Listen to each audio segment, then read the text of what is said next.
Mr. President, I rise to address one of the most difficult issues that we faced in this bill, an issue that the Armed Services Committee spent a great deal of time, and in fact more time on than any other issue this year, and it's the issue of sexual assault in the military. At our very first hearing, where we were discussing this with a group of people in our hearing, I made the observation that the only sure, long-term way to confront and defeat this tragic problem is through a change in the culture. It has to become unacceptable in the culture of our armed services that sexual assault is in any way tolerated or ignored. We've got to solve this. It's a problem that's been festering for years, and I understand the impatience of those who say we've been waiting too long. We have to take strong steps. And I think it's very important to realize that in the bill that's already before us are strong steps. The most comprehensive package of sexual assault provisions that have ever been in any defense bill, to my knowledge, in the history of this institution. It has been taken seriously. It's been dealt with in a comprehensive way. Some of the strongest changes ever. I think one of the most important that I want to highlight is the criminalization of retaliation. A great deal of the discussion has been about reporting and the reluctance of victims to report, in part because of retaliation.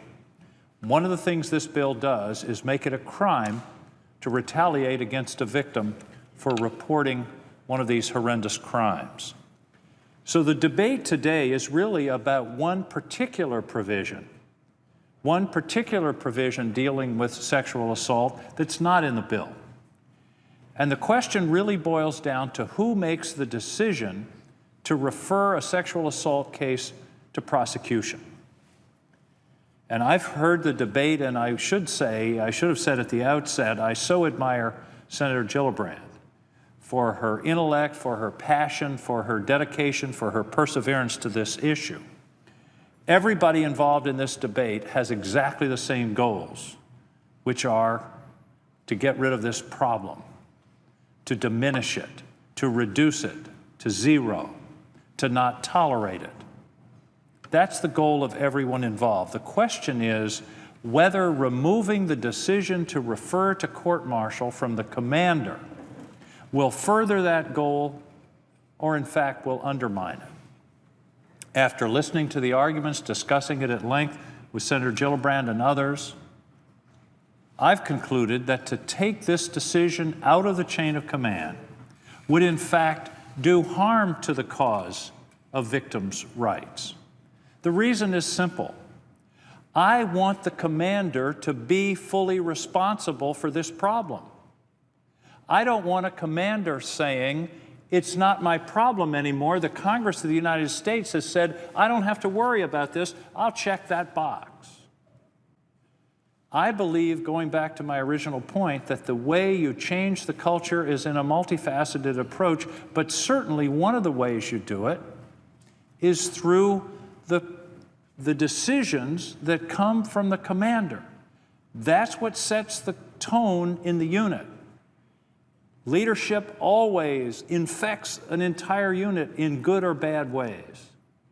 And I believe it would be a mistake on the side of the victims if we changed the system and allowed the commanders to say, this isn't my problem, this isn't my responsibility. As Senator Reid mentioned on the floor earlier today, the senator from Rhode Island, one of the most important changes is a change that the Pentagon has itself made, which is to hold commanders responsible for the sexual assault record in their unit as part of their evaluation for promotion. That's part of the way that you change the culture. This is a very difficult decision, but I think it is important to realize that the decision on this amendment is not, are you in favor of victims' rights, are you in favor of the brass? I reject that dichotomy because already within the bill are these very strong provisions which are directed at this serious problem. What we're really talking about is a fairly narrow discussion of who makes that decision. And as a former practicing attorney who's had experience in criminal cases, prosecutors, I think, may be more conservative and less likely in some cases to bring cases to trial than the commanding officer who wants to ensure that justice is done for that victim. What we really want, Mr. President, is no victims. We want this problem to end. We want this problem to change because the culture changes within the military, and that which was acceptable at one time is no longer acceptable. The best example I can cite for that in my life is drunken driving, OUI. When I was a young man, there was an epidemic of drunken driving in this country, and it was considered kind of a joke. It was considered, oh yeah, it was sort of a rite of passage. Subtly and through law changes and societal changes over a generation, it's no longer acceptable, it's no longer funny, it's no longer something that's tolerated, and we've seen a decline because the culture has changed. And that's what has to happen in the military, and I think it begins with the commanding officer. To take this responsibility away from the commanding officer is not siding with the brass, in my opinion, it's siding with the victims. Because I want those commanding officers fully engaged in this decision. I want them fully responsible for this decision. I want them to be what, in fact, they are. Leaders. Leaders who can make change. And leaders who can make change in this critical area. If it doesn't work, Mr. President, as my father used to say, Congress is always in session. We can come back and correct it. I believe that we're at a moment where the military is being given a last chance to deal with this within the chain of command.